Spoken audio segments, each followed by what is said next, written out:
In this manuscript, we propose a novel snapshot continuous wave time of flight that can capture amplitude and depth using a single image. Continuous wave amplitude modulated time of flight cameras, or CW-ToF cameras for short, are used as flash lidars to compute the scene depth in several applications including autonomous navigation, robotics, and entertainment.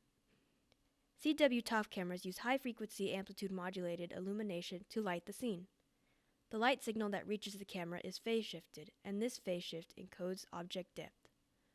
The camera's exposure is also coded at the same high frequency as the illumination and can be programmatically phase shifted.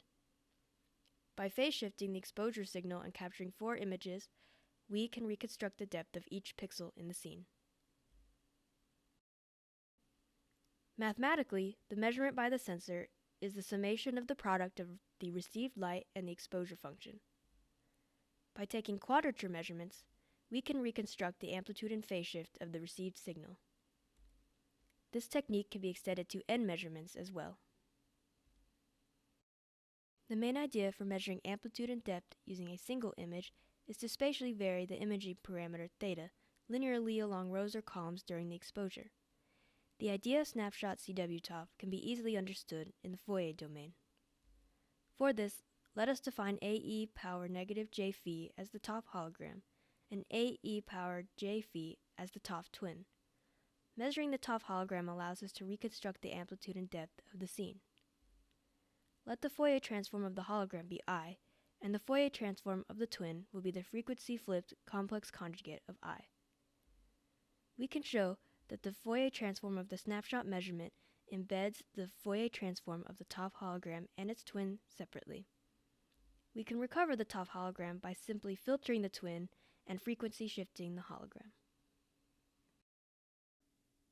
We used the Melexis EVK 75027 evaluation kit as the camera and illumination, Thorlab's 2-axis galvanic mirrors for view steering, and a DAC for synchronization.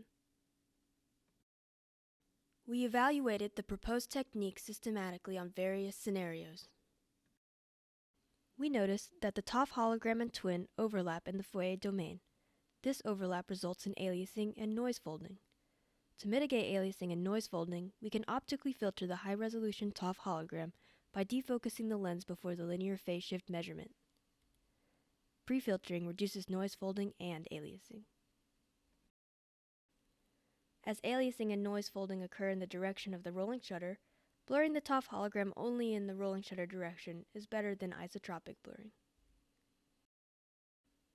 We computed the effect of blur kernel size, measured in standard deviation sigma, on the phase reconstruction accuracy. As shown in the figure, the SNR initially improves when sigma is increased and then decreases, showing that an optimal blur kernel size exists. This phenomenon occurs as pre-filtering initially reduces the overlap between the ToF hologram and the twin, but later reduces the frequency content in the captured ToF hologram. We observed that optimal K occurs at K equals 2 pi by 4, which corresponds to theta phase wrapping for every 4 rows. Intuitively, K equals 2 pi by 4 is optimal, as the overlap between the ToF hologram and the twin is minimal at this value. Instead of the Fourier reconstruction method, we can also use the standard n-bucket technique by grouping n rows with all possible phase variations. However, we notice that the Fourier technique uniformly works better than the standard n-bucket technique. For the same exposure duration, we compare the proposed snapshot technique with the conventional 4-bucket method, and notice that our method has slightly higher SNR for phase reconstruction than the conventional. However, our technique has 4 times smaller bandwidth as we only require 1 image. Even though our technique depends on Fourier transforms, oversaturated pixels from specular and refractive objects, or dead pixels, do not affect the reconstruction quality of the neighboring pixels as we go back to the primal domain. To summarize, we proposed a snapshot CW-ToF lidar that is 4 times faster than the conventional CW-ToF and rigorously evaluated the system under various conditions. Thank you.